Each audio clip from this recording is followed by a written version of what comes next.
राज्यसभा निर्वाचन गतकाली सरी आज समस्त मन में गोटे बड़ प्रश्न आसूची जे जो 8 जन विधायक बीजेडी हुईप न मानी से अन्य पक्षरे जाइकरी भोट देले एवं कांग्रेस जो 3 जन से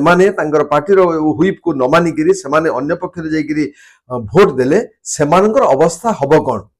समस्त मन में गोटे प्रश्न जे सेमानंकु जदि पार्टीर मुख्य माने चाहिए जे तांको दलरु बहिष्कृत करिवे ताहले सेमाने सदस्यता हरइबे कि यार उत्तर आपण माने जानिबा पे समस्त उत्सुक अछंती ना आज्ञा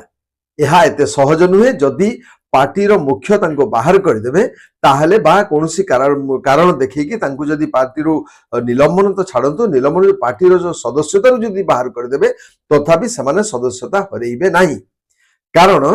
तार दुईटी नियम अच्छी गोटे हूँ स्वेच्छाकृत भाव में जदि जड़े विधायक बा जड़े एमएलए जदि तार पद त्याग करे ताहले से सदस्यता हरइब एवं द्वितीयटी हूँ जदि पार्टीर कौन निर्देश को पार्टीर हुईप को सी फ्लोर ऊपर होतिबा भोट जिते प्रत्याख्यान करिबो सेतेबेले ही ताको पिटिशन उपरे पार्टीर पिटिशन उपरे ताको बाचस्पति ताको बाहर करि परिबे किंतु एभली क्षेत्र में जो भोटिंग होची राज्यसभा भोटिंग होची से भोटिंग होची गोपन भोटिंग बा सिक्रेट बैलेट तेणु सिक्रेट बैलेट उपरे सहजरे एकता हेई परिबो नै हाँ गोटे कथा हेई पारे जे पार्टीर मुख्य माने सेमाने बाचस्पति को एथिपाई गोटे पिटिशन करि पारंती किंतु से पिटिशन उपरे सिद्धांत नबार समस्त क्षमता एवं समस्त तांगर अधिकार रहिछि बाचस्पति हाँ तेणु आमको देखिया पई पड़िबो जे पार्टीर मुख्य माने वर्तमान किभली सिद्धांत रहउचंदी कि रणनीति से अवलंबन करूचंदी एवं किभली भाबरे से आवेदन करूचंदी बा निरव रहउचंदी।